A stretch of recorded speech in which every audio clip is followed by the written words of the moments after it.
Everybody. My name is Suril Thanawala, Principal Partner at Edelweiss Private Wealth. On behalf of Edelweiss Wealth Management, would like to extend a very warm welcome to all of you for today's webinar on cryptocurrency. With such a hype on cryptocurrencies, we would like everyone else to also try learning and get a handle of this new space. With that endeavor, we have organized this session for the sole purpose of learning and knowledge enhancement only. It is my pleasure to introduce Mr. Alok Sehgal to you. Alok heads our private wealth division. Since joining in 2014, Alok has been instrumental in growing the private wealth practice, creating a platform and proposition to cater to family office, the entire fixed income platform catering to wealth clients. And also in the last few years, Alok has been in the lead and managed many strategic projects across the organization, which have helped grow Edelweiss Wealth Management where it is today. Alok, over to you to kickstart the session, please. Thank you, Salil, and thank you for the kind words. Before I go further, I would like to just ask and pray that all our clients, their families and loved ones are safe. We've seen some very tough times in the last 30 to 45 days, and it is indeed a great pleasure to welcome Nishith Desai and the entire team who has joined us to talk about cryptocurrencies. Before I go to Nishith Desai, because I will also talk a little bit about why we are organizing this session on cryptos. See, obviously in India today, the regulation is still very grey. It is attracting a lot of interest today, from all walks of life, right? From retail to hedge funds to ultra HNI families who all want a pie of cryptos. I've seen for the first time in my life, at least, I'm sure some of you have seen more, but a tweet by a billionaire is moving the market in cryptos at least by 20-30% on a single day. He makes a statement and it's happening. At the same time in India, we are still not very clear as whether we are allowed, we're not allowed, can we go and buy on Wazir, can we not go and buy on Wazir? It is just not clear. So obviously, there is a lot of interest. There is a lot of trying to understand the nuances, the basics, how do we participate? And the firm that is possibly at the forefront of driving a lot of these regulations at the India end is Nishith Desai Associates. And that's why we felt that let us hear from the horse's mouth. And I would like to introduce Nishith Desai. And I'll make a quick introduction, Nishith Desai. Please pardon me, because if I do a very, if I go into defining what all you have achieved, I think our entire session will be taken away by that itself. But let me say this, Nishith Desai is an institution in himself. He is one of the first gentlemen from this industry who has actually truly gone global. He was the first person who understood the potential of onshore and offshore taxation, legal. He set up practices outside India for the first time. He's also built a huge pedigree and a research franchise. He's built great institutions around that. He's at the forefront of a lot of regulations and regulatory activity that changes in India, right from AIF to cryptos, etc. So without further ado, I would like to invite Nishith Desai to come and speak to our guests and clients. Thank you, Nishith Desai. Over to you. So thank you, Suril. Thank you, Alok, Deepika, and thank you, Edelweiss. And of course, thanks all my guests here in the virtual audience. I'm so delighted that you are present in so many numbers, and I really appreciate the love and affection I've gathered from all of you and many other people around the world. While we are going to talk about introduction to cryptocurrency, I want to be as simple as possible. And my introduction to crypto was done because of my son. Because half the time, these days, I cannot say I am an MBA, right? So you learn more from new generation. So sometime in 2012-13, my son Suril, he's sitting across here, he's here, and he told me that we should look at this space as a specialty practice or legal and tax on the crypto and the blockchain. And first thought that came to my mind was, okay, this crypto is all about drugs and money laundering and terrorism and stuff like that. I say, do you want to touch that at all? Okay, we are an India-centric global law firm and all that kind of thing. If we want to get into this space, we don't know. But you can't deny when something comes from your son, right? So you have to at least give a thought to it. And in the process, let me do some work. And and we are a research-based law firm. Almost 40% of our time, by the way, is spent on research, academics, thought leadership, and stuff like that. And so typically what we do, we look to next 3, 5, 10, 15, 20 years from now and look at what new technologies are going to come, what new social, political, economic developments that are likely to happen. And we do trend assessment forecasting and try to visualize what will be the future strategic, legal, tax, or ethical issues, and write a lot of papers around that, So we said, let us embark on this project to do some more research and thinking on blockchain and crypto. We thought it would take 8-10 years by the time the space would pick up, if at all. But I didn't know what was going to happen. But we thought it will still take a long time. We have a lot of time to do work. But we studied the space in depth. And first thing came up was Bitcoin. Okay, and started wondering, is it coin? So there is something called Coinage Act. Looked at it. Oh, it is not a coin. Looked at definition of money. It is not money. Look at currency. It is not currency. Okay, it is foreign exchange. It is not foreign exchange. So what is it, right? And how do I explain? So that's how the whole journey started. And for many of those of you who want to understand crypto in simplest possible words, is to compare it in a physical world with, say, loyalty points, correct? And all these loyalty points, how did they start 30, 40 years ago, right? That you flew an airline, collected mileage on the same airline, you can go and fly, right? But slowly, few airlines came together, and that your points can be used for other airlines, so they became tradable. Then after a few airlines, they say we can tie up with hotels, so points are further tradable, right? That you can use for hotels also.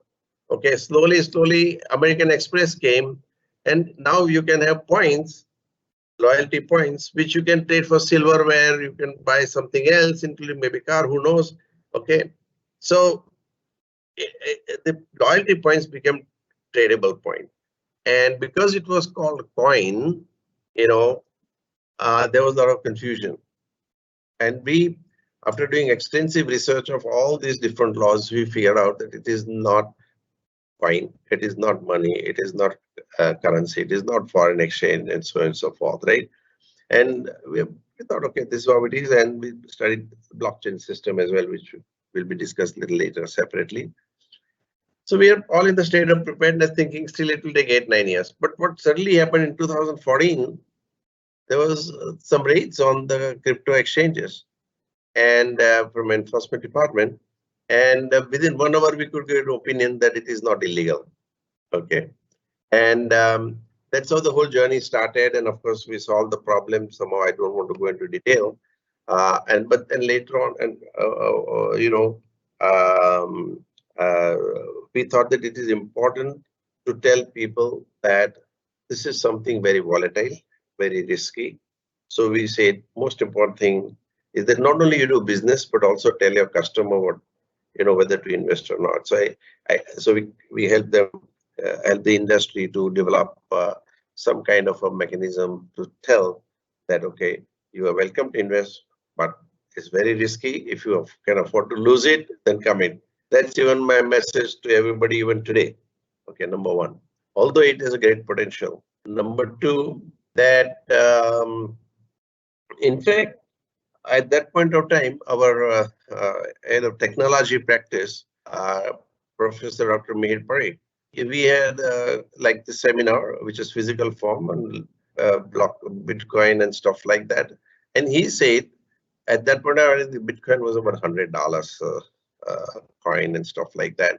And he said it would become 2.5 million in 25 years. And when he said that, everybody just dropped and I think, is it real? And everybody laughed out, And now we see that if it's not 2.5 million, at least it is somewhere around $30,000 to $60,000, and it's still unbelievable. So the prices have gone up and stuff like that. But therefore, there's a lot of traction on this. People think you can make overnight money. But again, I would always suggest to everybody that just do not overdo anything. Okay, of course, I'm sitting with bankers. They are much more qualified to speak on the risk than myself. But even as a lawyer, I would say that, just see that you play around like a game and, don't get too much swayed into the whole thing. So that is how the journey started. We solved the problem, but then somebody played some kind of a Ponzi scheme with Bitcoins and, crypto, and suddenly Reserve Bank put a ban on the banks to operate accounts of the crypto traders, right? You all know about it. And then we filed a writ petition in the Supreme Court, and Jaideep will tell you, Suril will tell you a little more on that. And of course, to explain to a Supreme Court judge what is Bitcoin, and with especially all the negative connotations that exist, was a challenge as well. But eventually it was successful. And, last year on 20th of January, I believe, if that's correct date, Supreme Court struck down RBI's circular to say that this ban is not proper. And, there can be some restrictions, regulations, but you cannot simply ban it. Too harsh. Okay. So that's how the journey has been so far, right? And as far as the overall concept of this crypto is concerned, it has a lot of philosophical issues as well. First of all, it is democratization of money. Money has been considered to be a sovereign kind of function, in the sense the issuance of currency and stuff like that. But now whole thing is slipping out because, sovereignty concept itself is undergoing change, and so now when people think that, okay, this is what we can trade for, we can look for, government has no role to play. Of course, none of the regulations cover, as I mentioned to you earlier. And so, it is philosophical, that is democratization of money. Now, how does that help? For example, about $75 billion, I'm told, are remitted from Middle East to India. Okay. And most of them are workers and other kind of people, right? Now, situation is that if you look at overall, I'm told that anywhere between 7 to 10% of the value is lost in transit. So somebody will buy, exchange at one rate, send it to India, send again, exchange risk, intermediate and all that. But so if you take about $75 billion and 10% of that 7.5 billion, that can be used to provide midday milk to the whole of the country. Okay. So you can do a lot of people, because there is very little transactional cost, and it will continue to reduce as we move forward. So today, if I want, banking system is loaded in favor of the rich. Okay, if I want to send $1 million, perhaps bank will say I will not charge you anything. But if I want to send 1,000, 5,000 rupees to my relative from Bombay to Bihar, it will cost me a significant amount of money. Anyway, so it's also a very useful tool for the marginalized people. There's another thing. And thirdly, it is also constituting some kind of fundamental right of freedom of speech and expression. Because what is money? Money is a platform, or it's a mode to express value of a thing, right? In whatever way. So freedom of speech and expression is also embedded into the whole thing. So these are some of the interesting features of the cryptocurrency. And if I may have to just compare it, as I mentioned, with the loyalty point, which I talked about earlier, that segment is completely out of financial market, because you can, as I mentioned, you can buy anything from the points or loyalty points, whatever you call it, but it is not regulated by anybody. But still, it functions in its own way. Same way, even this crypto, it doesn't mean that it needs that much regulation. But yes, it needs some order, because people could be fooled, people could be taken on ride, unlike in pure loyalty points. So we have been talking to government since last 5-7 years. Initially, reaction of government was completely negative. It softened a little bit, more softened after Supreme Court judgment. And now I even heard that Mrs. Sitaraman and others are also saying that no, we should not ignore this whole crypto thing around. And even the Gift City, been talking to them, and they also want to experiment with structures, and we are all working around that as well. So that, so long as, larger public is not impacted and something doesn't go awry, I think within that framework, there is a lot of opportunities to work around that. And also on the side, as we move forward, you will see a lot of different variations, including NFTs and the other digital assets, tokens, and whatnot, which will really allow even artists and others to democratize their artwork. Today, if I want to buy a Mona Lisa, I cannot buy, okay, but I can buy 1/millionth fraction of it if I can go into NFT or anything like that, So it allows us access to the things that were only available to the rich. So it is also a lot of philosophical and democratization issues as well. And I think it's a very exciting space to be in. So one way of looking at it is that support, because it has some democratic elements, but the way in which you look at it as an investment proposition, okay, you have to bear in mind you can lose everything, you can lose nothing, and it can grow exponentially. Now, last point I will make, why it can grow exponentially, things like Bitcoin, okay, there are many other cryptos as well, is because Bitcoins have a finite quantity. Maximum you can mine at 21 million, okay? When something has a finite quantity, price discovery is that much better. Again, as bankers will know better than I know, that if you have only one Mona Lisa, which I say, okay, you price one. If you're two, it is different. If you're 10, it's different. If 100 is different. Correct. If you take 1,000 prints, it's different value. So here the quantity of the Bitcoin that can be mined are finite, only 21 million, and therefore the valuation also reflects to some extent the price, because price is different from value. Price is a function of demand and supply. Value is a matter of perception. All of you know that, right? So these are some of the nuances you might want to bear in mind while investing in crypto. And I think I should stop here because almost 10 more minutes are taken than what was necessary. But it's very exciting space, and it is integral part of the Industrial Revolution 4. And blockchain almost would not exist unless there is a crypto that is public blockchain, because without it is a reward for solving problem on the blockchain.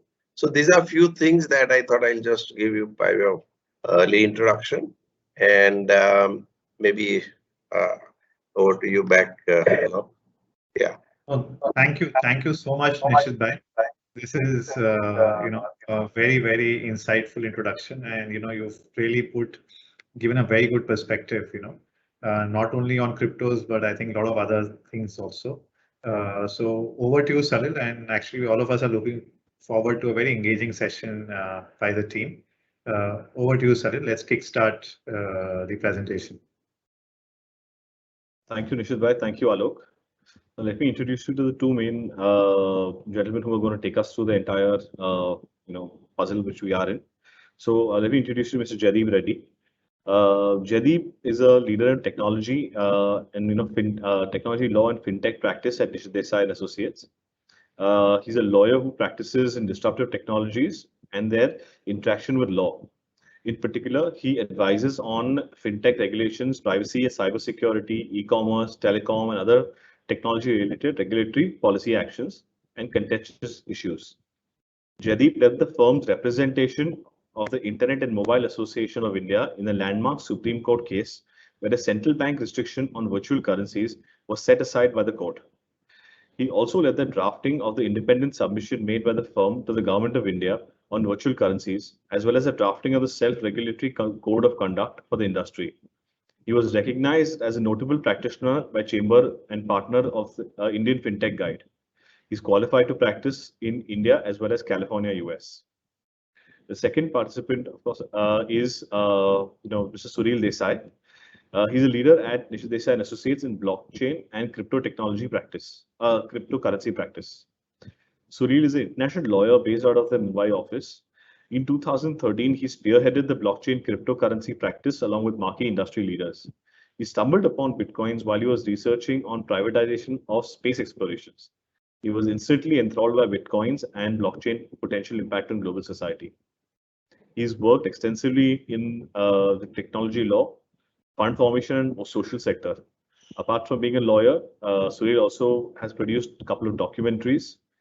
He's admitted in the Bar Council of Mumbai and Goa, and trained in legal and advanced studies in counterterrorism and at Asser Institute of Hague, Netherlands.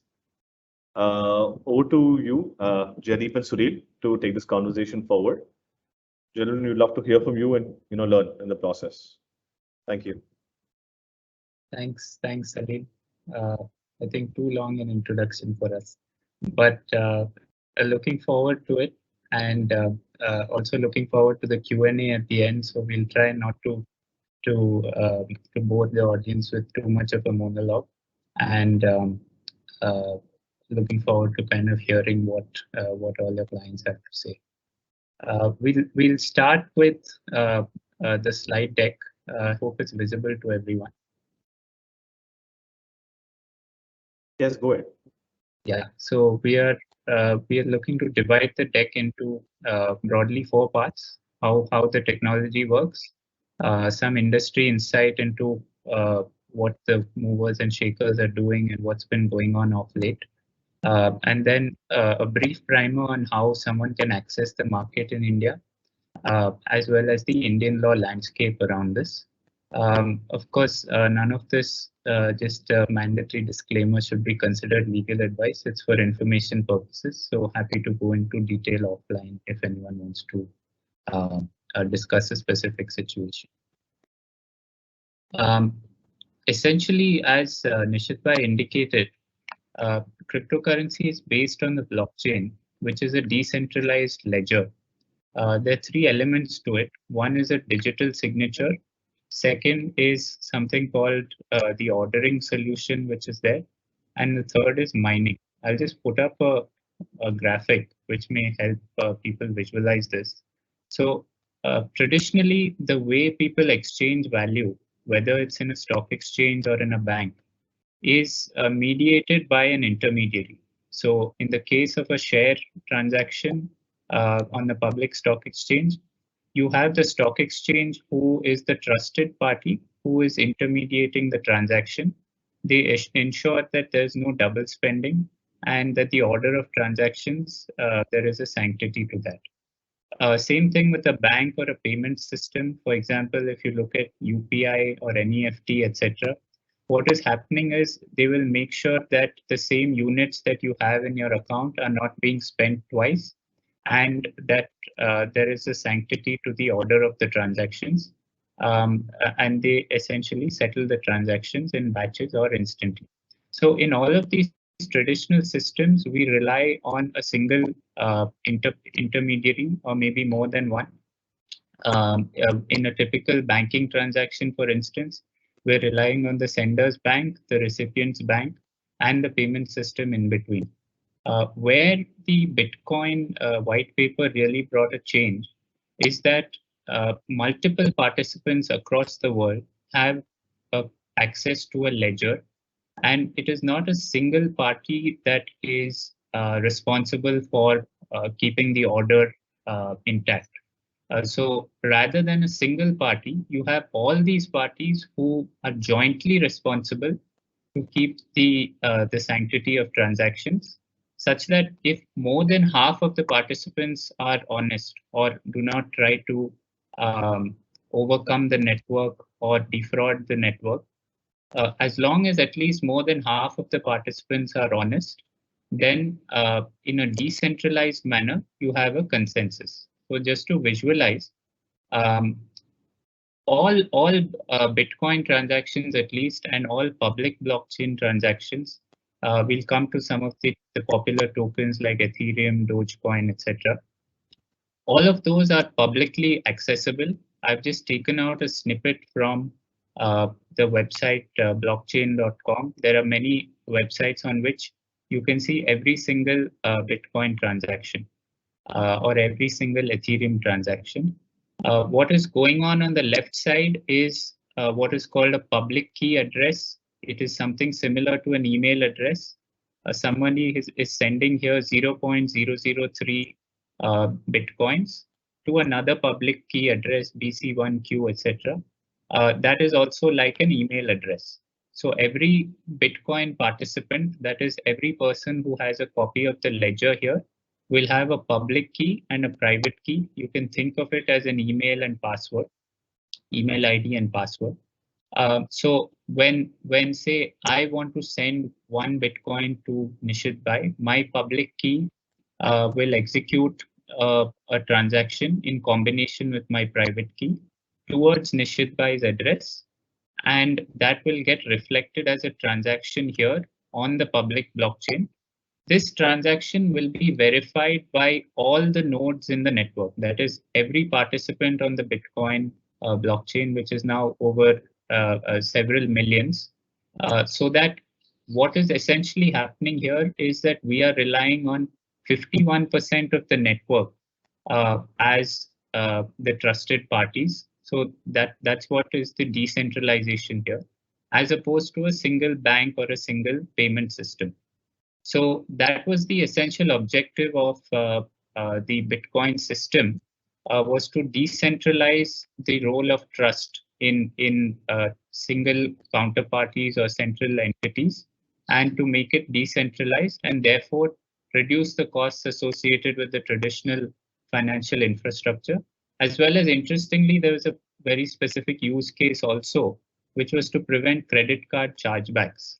What the author of the Bitcoin blockchain white paper mentioned is that when merchants get paid and then there is a chargeback where a consumer says that, no, I never made that transaction. The merchant may have shipped the product, at the same time there is a chargeback and they don't get paid. Whereas in Bitcoin, every transaction is irreversible. So just to go back here, once this transaction is made, it is irreversible. It is kind of like handing over a cash note or a gold coin. And the only way to get it back is if the other person gives it back. It cannot be reversed by the network the way a card transaction is reversed, because there is no central intermediary to reverse it. This is just a high-level overview at this stage. And of course, happy to take any Q&A later as to what the paradigm shift is. One point that comes in here is people say that isn't it just make-believe money, or isn't it what is the inherent value as opposed to fiat currency or gold? The inherent value is possibly the technological breakthrough, because prior to 2008, there was no way for somebody to exchange value over the internet without a central intermediary. There had to be a bank, or there had to be a payment system or a PayPal, etc. What Bitcoin changed was it created that system to send value the same way as somebody sends an email. So that is what we were noticing as the inherent value, and of course how the market perceives that and the price fluctuation is a matter of demand and supply. But it may be incorrect to say that there's no inherent value at all and it is just kind of make-believe. So at this stage, I'll just pause, and if Salil or Suril want to add, otherwise we can move on to the next section. Thanks, Jaideep. I think that's a lot of interesting things about how technology has evolved over a period of time. And but also, if you all can throw some light on what cryptocurrencies can be used for. Nishith Bhai did touch upon it a little bit at the start, and also a little bit about the adoption of how these things are used in the industry, in in Mango people's lives, in companies as well. Suril, would you want to just chime in and give your views on this as well? Sure. So, I mean, to put it in context, there's a wide variety of uses for cryptocurrency. It's basically programmable money. So you can actually program it to perform certain functions, and you can have millions of cryptocurrencies. It's like, but the utility would depend on what the usage is and what is expected out of them. But to bring it more into perspective, it's all about trust, and trust has been at the pinnacle of our society, and trust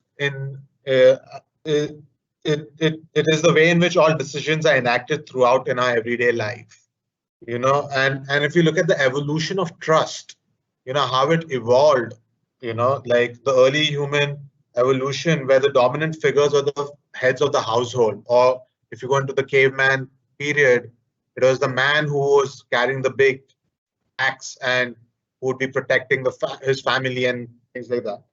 From there, it evolved into a kingdom, right? And then from a kingdom where the trust was given to protect and govern a collection of families. And then further on, we move into, the way this was, again, if you look at how trust has decentralized from one central authority figure to a multiple group of authoritarian figures. And over a period of time, this basic change allowed for better management of resources. And it allowed people to create a sense of security. Now, trust lives in these kind of silos until the advent of representative democracy. Now, if you take this element of trust, it exists in almost every aspect of our life. So by distributing trust, what you're doing is you are not being dependent on just one single point of failure. Like today, and the problem with the centralized systems today is that, one hack can cause a damage of huge magnitude, like the recent oil pipeline hacks in the US. And even more recently, the beef industry was hacked and they had faced significant. But now if this is distributed, and if you have for each activity can be tokenized. Each activity that you do in your day-to-day life can be a token of some kind. And so crypto has a lot of uses as far as trust goes. And it's you're distributing trust, and we have distributed trust initially, when the internet first came out, people were like, oh, there were politicians out there who were completely adamantly against the spreading of internet to the masses. And similarly, right now we are facing a lot of resilience to cryptocurrencies from a similar kind of mindset at people who feel that this technology should not reach the masses. But the problem is that the genie is out of the bottle. And now people have the white paper in front of them and they can experiment in whichever way they want. You can create your own cryptocurrency.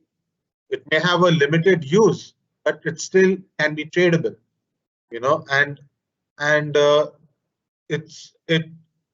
use ranges from, tokenization of data to tokenization of activity to tokenization of securities and traditional markets. So you can have it opens up a whole new dimension and a whole new way of conducting business, in which machine to machine transactions can take place, and our traditional banking institutions are not catered for such transactions yet. And crypto is the way in which it's going to happen. So I would say these are a few points, and obviously there's a lot more I can talk about, but to stick to our topic, let's move ahead. Sure. Thanks, Suril. I think also happy to take any questions on use cases, etc. But we'll try and touch on a few now. This is actually an illustration of what Nishith Bhai was mentioning.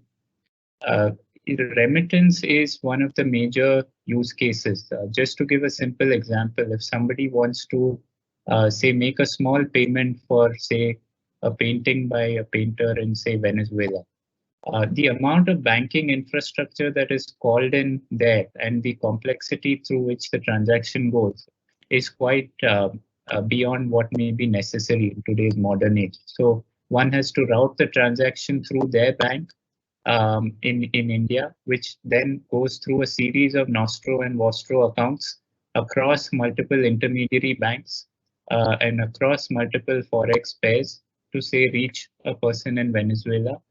After all of which, at each stage there is an intermediary deducting a cost. Whereas when we look at say what the blockchain enables through various cryptocurrencies, of course Bitcoin was the first, but there are subsequent cryptocurrencies which have even lower transaction fees and costs than Bitcoin. But in any of those cases, the transfer of value is directly between A and B.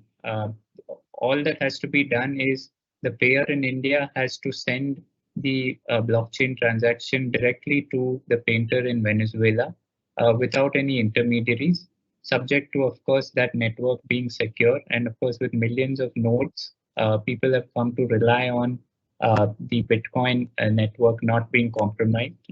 In 10, 11 years, so far, there's not been a 51% attack on the Bitcoin blockchain.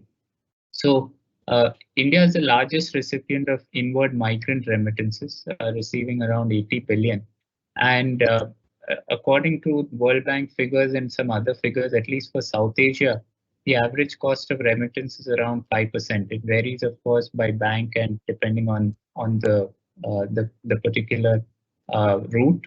But taking approximately 5%, that's a cost of over USD 4 billion to the country annually, which goes towards a lot of costs that is being borne.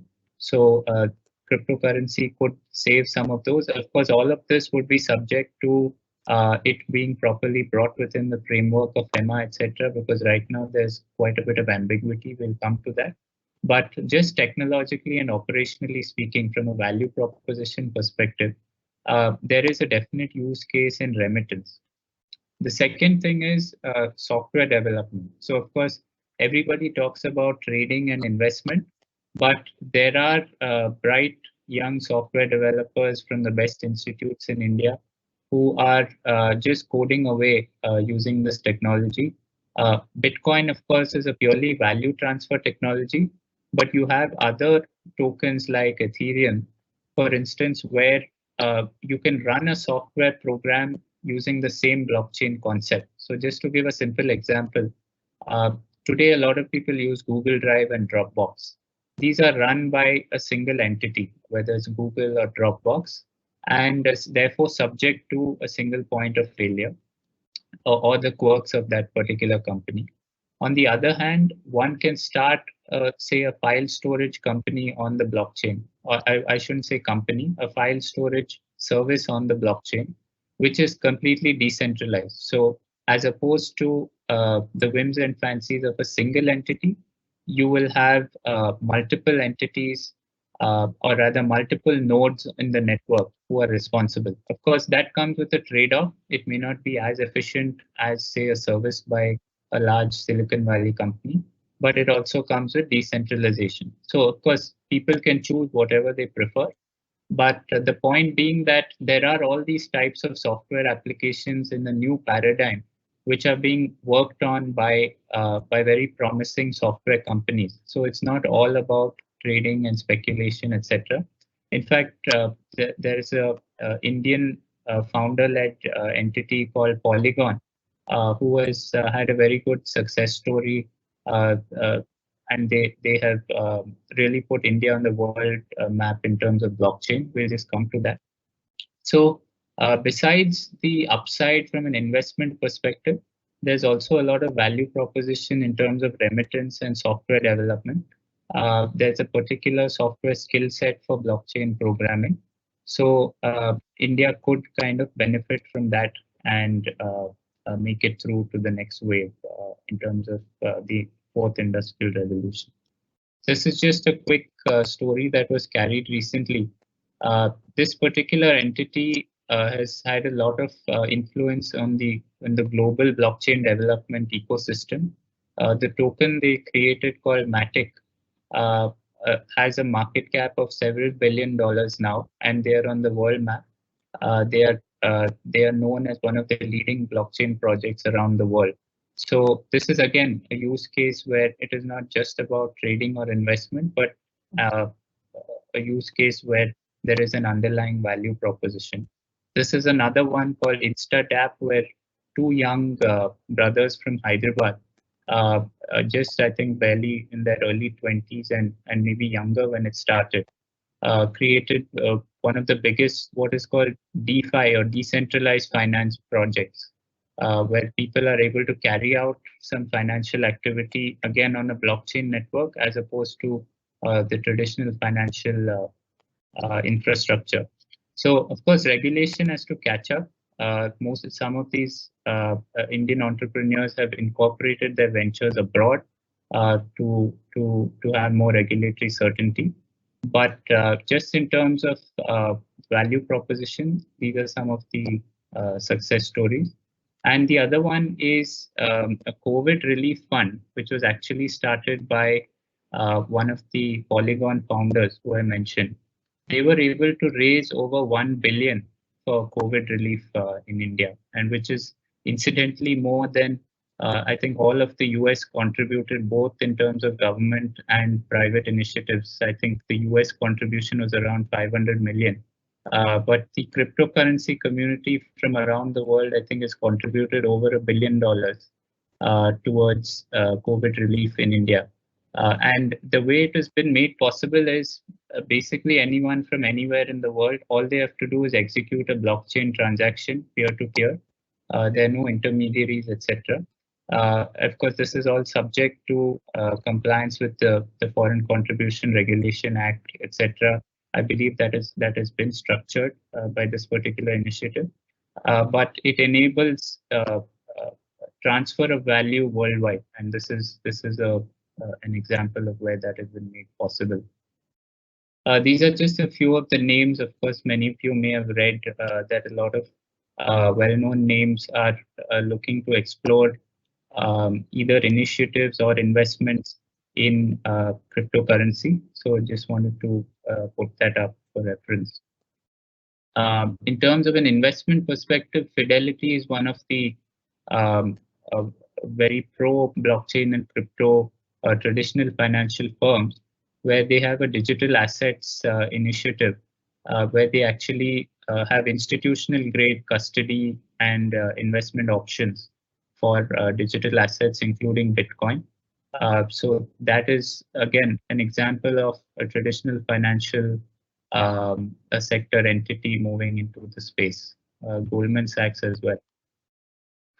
Grayscale, just from an Edelweiss client perspective, we thought it may be interesting. Grayscale is one of the institutional Bitcoin trusts. So for persons who are just interested in the investment proposition and not necessarily the use of the technology per se, they have started an investment vehicle which is regulated under securities laws of the US. It is similar to, say, buying units of a mutual fund.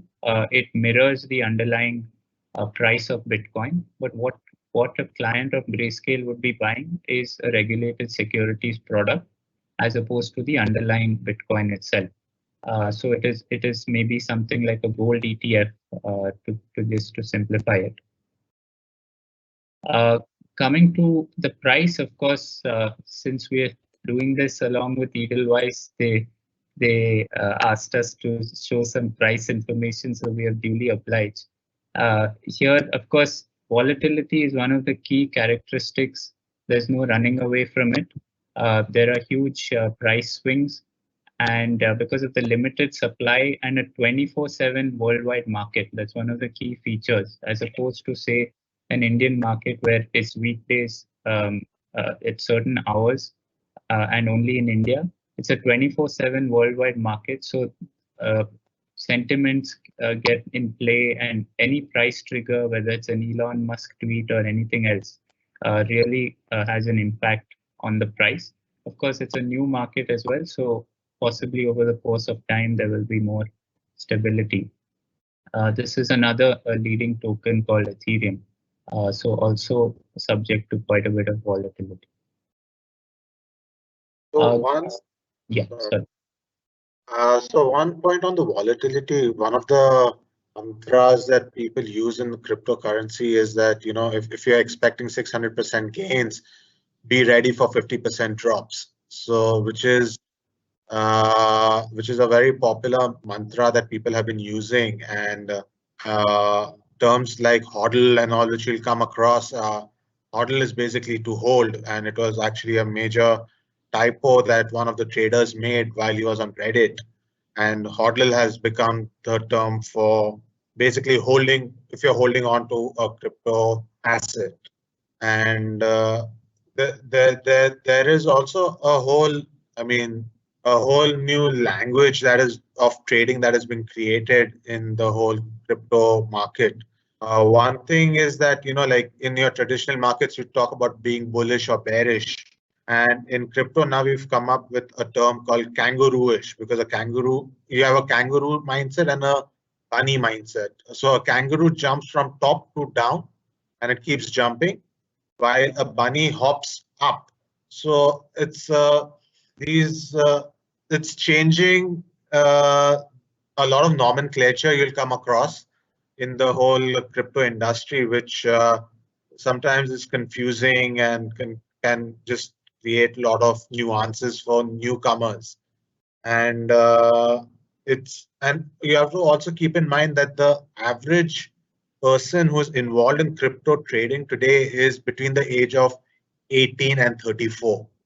So they're fairly young people, and it now even goes down to lower ages, as young as, I think I've seen some traders who are as young as 15-year-olds who have, jumped on to it and who have understood it and who've been playing the markets.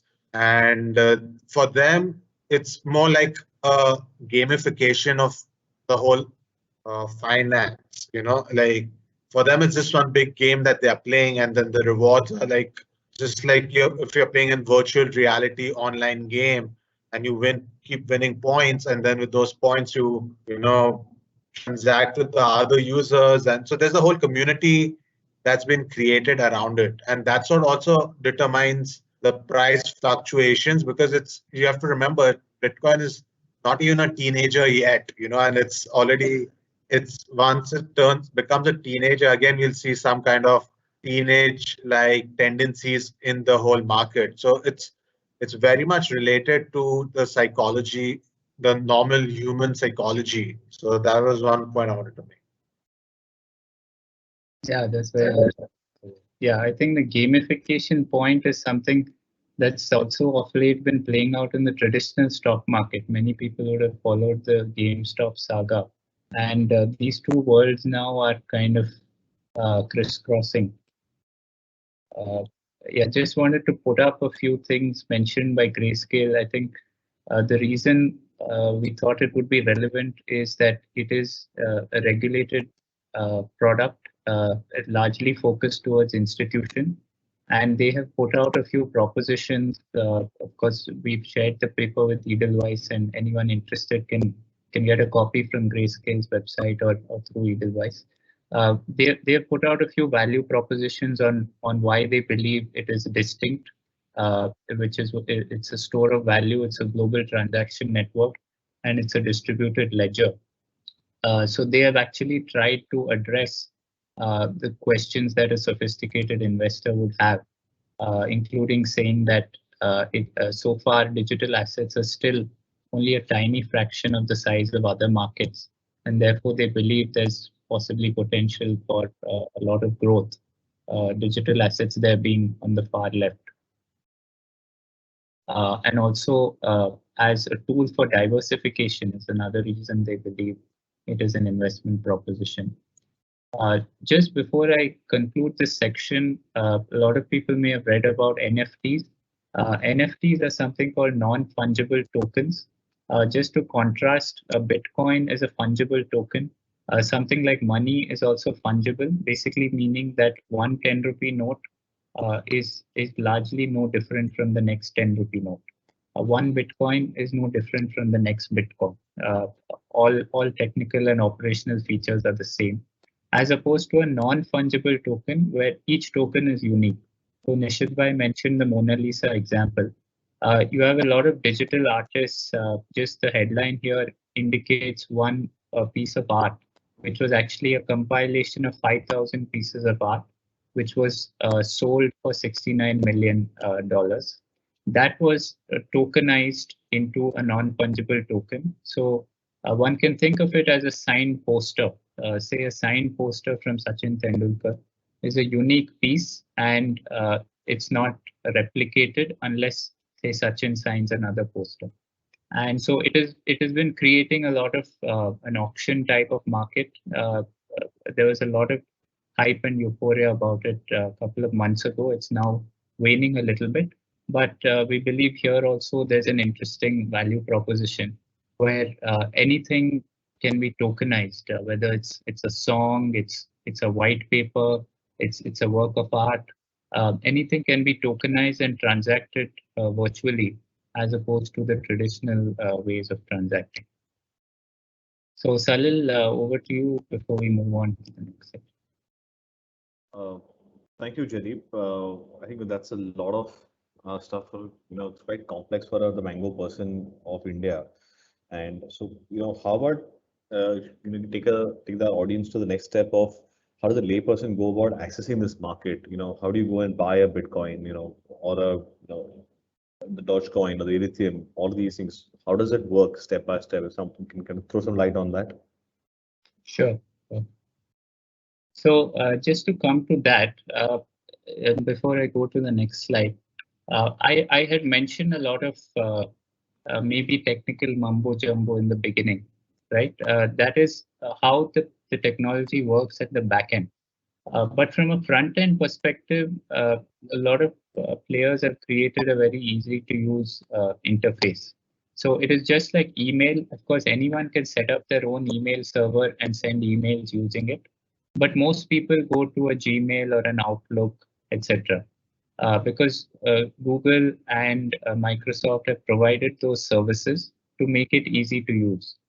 Similarly, while anyone can download the Bitcoin software, install it on their machine, and run a wallet software, execute transactions with the public key and private key, etc., most people tend to use services of third parties who provide them either a wallet service or an exchange service. A wallet service is essentially a custody-like service where you are holding the cryptocurrency. Again, you have services that will give you the private key, so you are fully in control, or you have services that will keep the private key with them, and you just use a login and password interface like with PayPal. PayPal has allowed clients to access cryptocurrency, but they make it a very PayPal-like experience where you have a login and password, and you're not worried about public key, private key, etc. So it's horses for courses, whichever suits somebody. They can choose that. And then there is the exchange where somebody buys and sells. So just going to that part, in India now, to avoid, say, PEMA complications, it may be easier to invest on a domestic exchange. So I've just named some of the leading exchanges here. We work with some of them, full disclosure. They are members of the industry body, IAMAI. They carry out KYC of their users. So though there is no law as such requiring them to do so, many of them being responsible entities have taken it on themselves to actually carry out KYC of their users so that they can provide details to law enforcement when requested, or generally be cooperative wherever called for. And there is no there are no cash transactions on these platforms, so it's only through electronic payment channels. So how one would go about it is one would go to any of these platforms. I've just named 4 as examples, but one can find any platform of their choice. Sign up for an account, go through the KYC process similar to how you would sign up for a stockbroker account, I mean an account with an investment firm or a bank or a payment wallet. Go through the KYC process and then load money onto their wallet, which is used to buy Bitcoins. So one would link their bank account to the exchange and then use that linked bank account to transact on the exchange. It's quite similar to a Zerodha type of experience or any other intermediaries experience which is offered. It of course may not have the full sophistication of the stock market in terms of all the bells and whistles, but there are exchanges which offer more trader-friendly features. There are exchanges which offer more layman features, but it is largely a stock market type of experience, except that instead of stocks, you're dealing with digital tokens, over which there's no specific regulation. So we'll come to the regulatory part very briefly. I know we're running short of time. There is also an option to invest through LRS, which is a liberalized remittance scheme, up to $250,000 per person per financial year. But due to the ambiguities under FEMA, many of the authorized dealer banks would be hesitant in permitting these transactions where it is expressly declared that the purpose is for cryptocurrency investment. So detailed advice should be sought on that. Because the RBI has not issued any clarifications or classification for cryptocurrency under FEMA. Generally, our advice is to keep the transactions domestic wherever possible. And of course, income tax and GST. So income tax has been clarified by the government to be applicable. It has always been applicable. So depending on the nature of the transactions, it could be either capital gains or business income. Of course, these are the risks associated. Just to complete the loop, because we've talked about the benefits. There's of course high volatility, where one takes the private keys into their own custody. If somebody loses the private keys, then there's no way to recover it. They can also be hacked if the private keys are not stored properly, etc. The regulatory ambiguity also presents some challenges, particularly in a cross-border context. The policy uncertainty, because we don't know what the new law will say, is something that is always hanging over the head in India for this market. And there are, of course, unscrupulous players who take advantage of this revolutionary technology, because value transfer occurs almost instantly across geographic boundaries. There are, of course, unscrupulous elements who try and defraud people, and they should, of course, be subject to penal action and regulatory control. And people should do their due diligence whenever they deal with anybody in the space. So that's a summary of the risks. And just Jaideep, but let's address the elephant in the room. Is crypto legal in India? If yes, what, how, why? Is the next steps? How does someone look at it? Sure.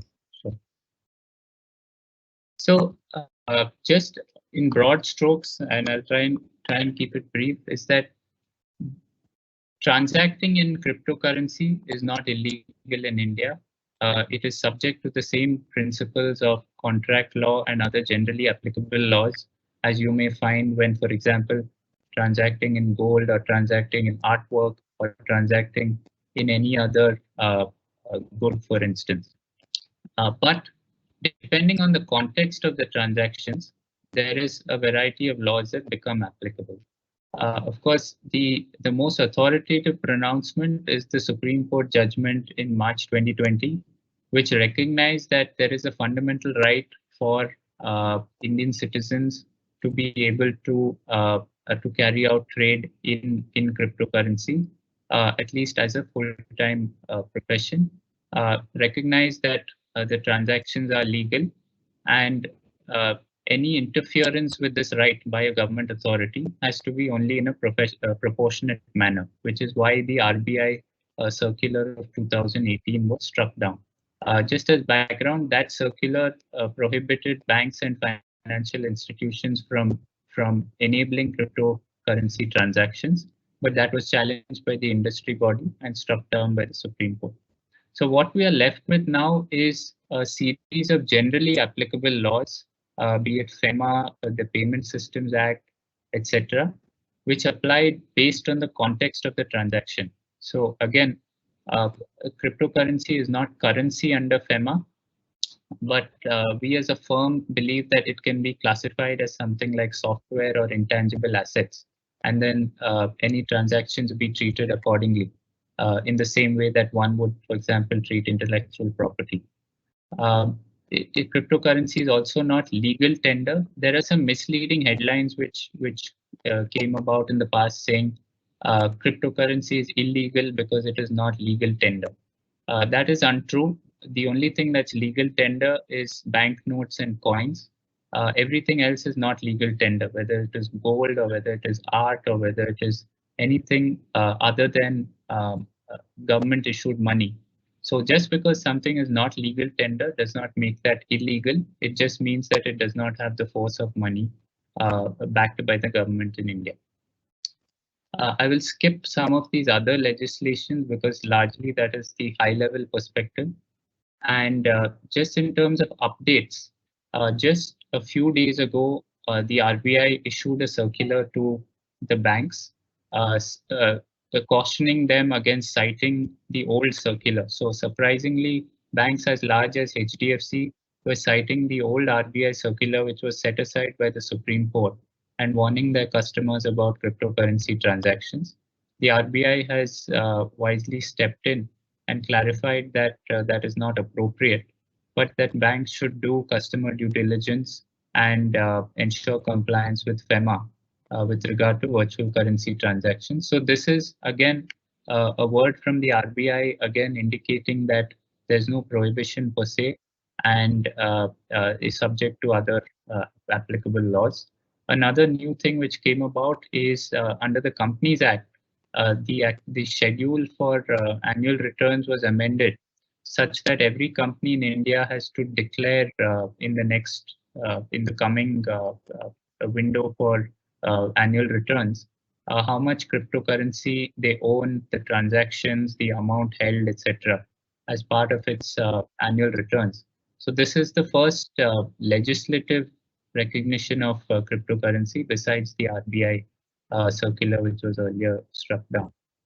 And just in terms of policy, it is a wait and watch game. We don't know what legislation would come about, but the statements from the Finance Ministry indicate that it may be a calibrated approach as opposed to a ban, and that the government will take a decision on it and then introduce a legislative proposal in Parliament. There was also a new report that a new panel may be constituted on cryptocurrency. So we'll have to wait and watch as far as that is concerned. Just a quick background on our work. We've been advising most of the leading exchanges as well as some of the foreign players, also some governments on their work on blockchain, etc., and also have proposed our suggestions to the Indian government. Our papers are publicly available on our website, just showing the cover pages of some of them. And with that, I'll wind up and happy to take any questions.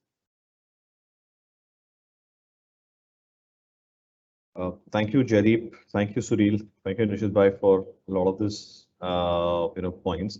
I think we have a barrage of questions that have actually come on board, and I'll do my best to kind of address as many as I can.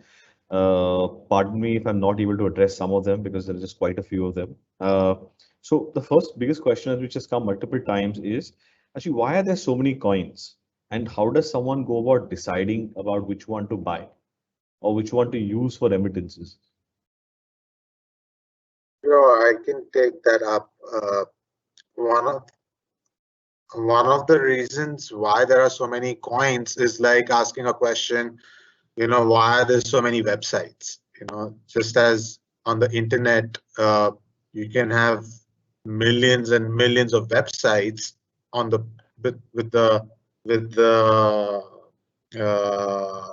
because of the white paper, people can create their own currency at their whims and fancy. So you have a lot of meme coins which have come out and which have performed, on the like Dogecoin was one of the first meme coins, and it was just made for fun. People are making these coins out of fun, out of curiosity, and you have to do your research. You have to read the white paper before investing in any such coin. You have to know who the people are. You have to know, and most of this information is available on the coins. If you go just blindly aim and you just hear about some coin and you start investing in it, then it's like pure play speculation and gambling. Like you just go on a slot machine and whichever a slot machine you play, something comes up and then you win something. So it's kind of like that. So to answer the question that which crypto to invest in, I mean it's not, you have to look at its utility. You have to look at the people behind the token. You have to see who is endorsing it. You have to do your due diligence on the entire token. You can't just go by the mere fact that the price of the token has jumped up by 50%. That means it must be a good token. In crypto, almost everything jumps up by 50%. Like things start at fraction of a cent and then they jump up to a cent, and then that's a huge jump. You will have to do research on every token you want to invest in. So thank you very much, Suril. I think this is a two-part question. I think for a layperson, right, investing in cryptos and storing it on your hard disk or your mailbox, or how you think it, what happens when your hard disk crashes or someone hacks your email address? And Jaideep, you also mentioned in the middle that the key which you have, your personal key which goes in it, and if you disclose it, a lot of your cryptos are lost. How does cybersecurity and all work to protect this at an individual level? Because all of our laptops and phones are not as encrypted as you'd like it to be. And how does someone protect themselves from something like this? Yeah, I would liken it to some extent to net banking, though it is not similar. Of course, your bank will place security protocols, two-factor authentication, etc. But if those are compromised, you can lose your funds. Yes, you can run to the bank and claim that it was an unauthorized access, but it's not clear how the outcome of that would come out. I have a Google alert for Information Technology Act, and every day I get news of some UPI scam or the other. Right? So these are happening. It is not unlike any other cybersecurity concern, but the uniqueness is because you are fully in custody. You do have sometimes a lot more to lose without anyone to go to. That is, if you are taking full custody of the funds. Now, as a practical perspective, most lay investors don't actually know what their private key is or even hold their private key. They actually rely on an exchange or a wallet provider to actually hold their private key for them, similar to say a demat depository who's holding the shares for you. And therefore, what they are having is a regular login and password experience with no idea of the private key. So they do have recourse to that provider. For example, somebody holding Bitcoin on PayPal has recourse to PayPal. Somebody who's more tech savvy and is holding the Bitcoin on their own machine, yes, they do have to safeguard the private key very closely. And if it is lost, it's a loss of value, like if your house gets stolen and somebody steals gold in your house. It's a similar type of proposition there. Sorry, house gets broken into.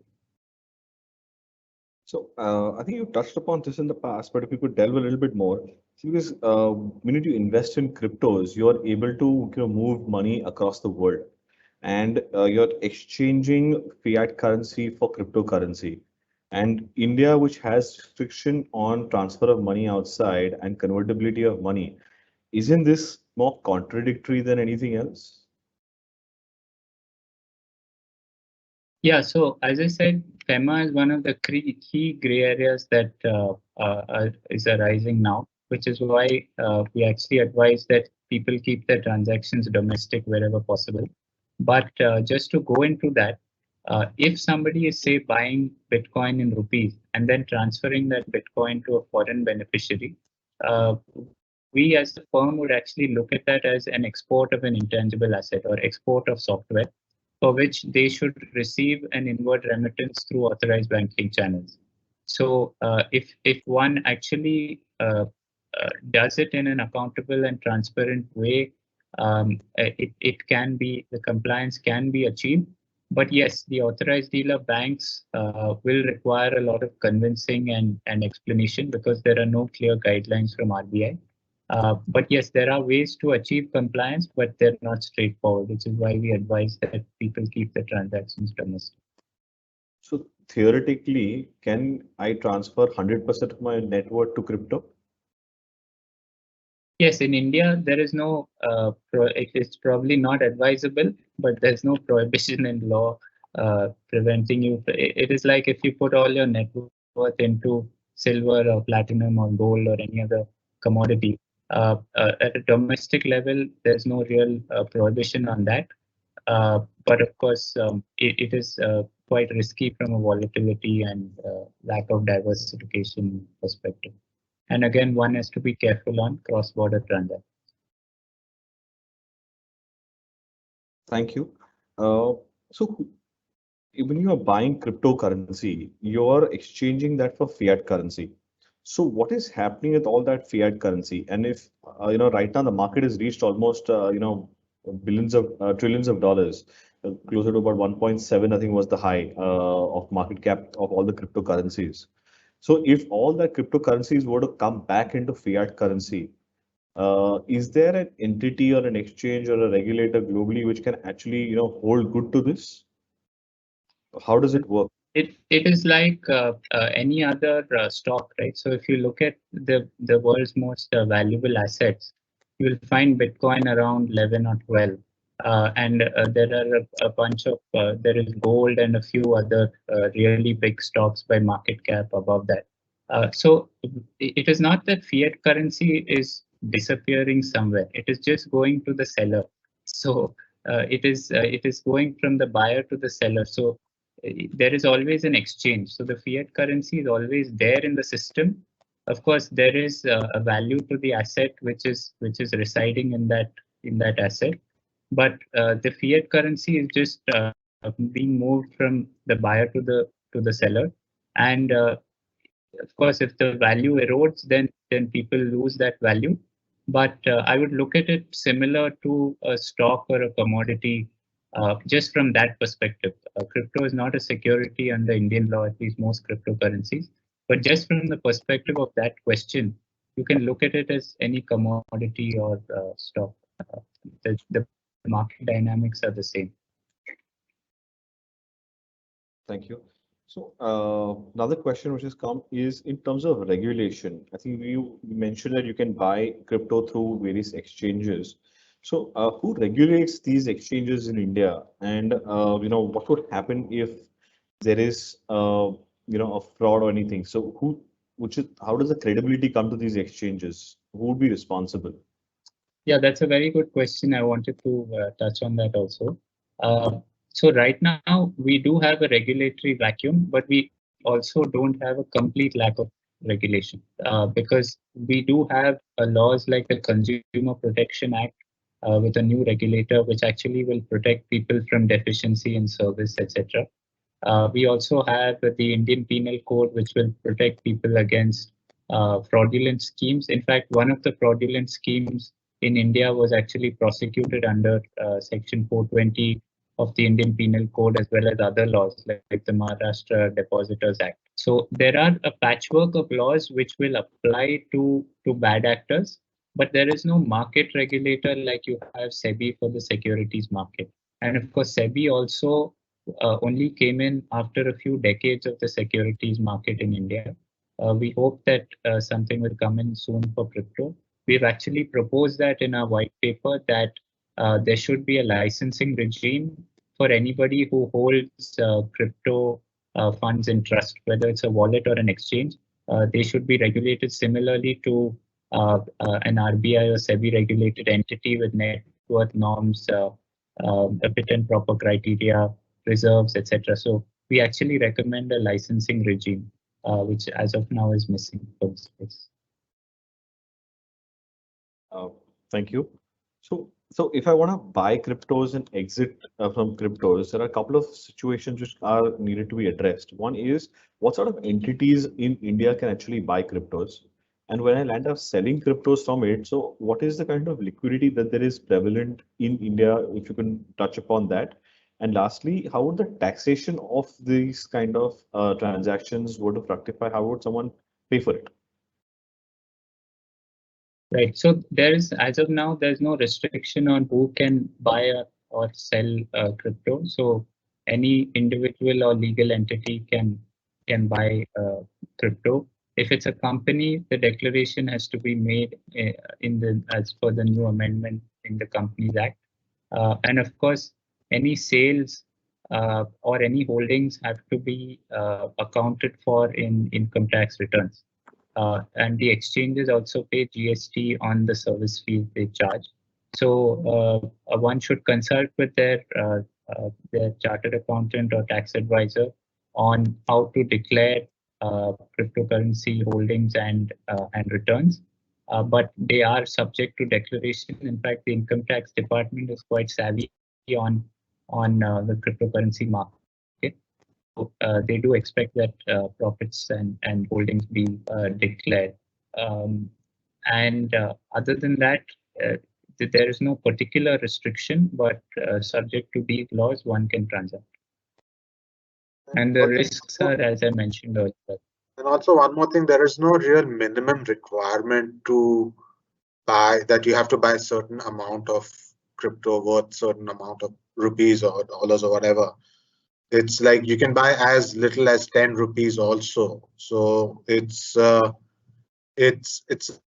open field. So there is no it's what you call a hedge fund for those who can't afford to invest in hedge funds. So it's an open source hedge fund.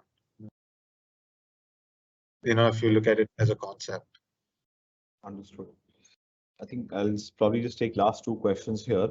So has there ever been a situation where the entire blockchain has ever been broken?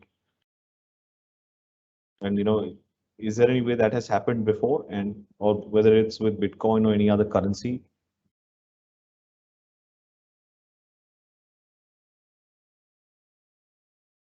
So the Bitcoin blockchain has never been hacked so far. But the thing is that with quantum computing, there's a large possibility that the blockchain itself can be hacked, with the advent of quantum computing and all.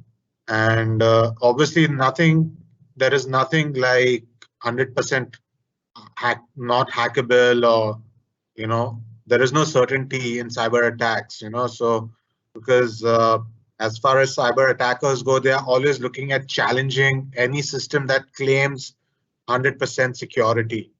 And for any hacker, the claim to fame is that, I hacked the system, and it's like a badge of honor. So it would be wrong to say that the blockchains are not hackable. It's just that they haven't been hacked as yet, but in the future, with quantum computing coming in, it's more than likely that everything will be up for hacking. That makes me quite nervous. Yeah. When you talk about this hacking, a lot of hackers actually ask for Bitcoins as payments. And since cryptos can easily be tracked because it's such a large network, how it seems more contradictory, right? Because if cryptos have a ledger, it cannot be meddled with. Everybody has a record, but yet hackers ask for crypto in an exchange. Doesn't that seem contrary to you? Well, yeah, go ahead. Sorry, go ahead, sir. No, so basically one of the reasons why the hacker community has adopted to the whole idea of cryptocurrencies, and in particular now they don't even use Bitcoin, they want Monero and other privacy cryptocurrencies, which mean that you need to go and buy some Bitcoins or USD Tether to obtain those currencies and then transfer these other privacy coins which you have.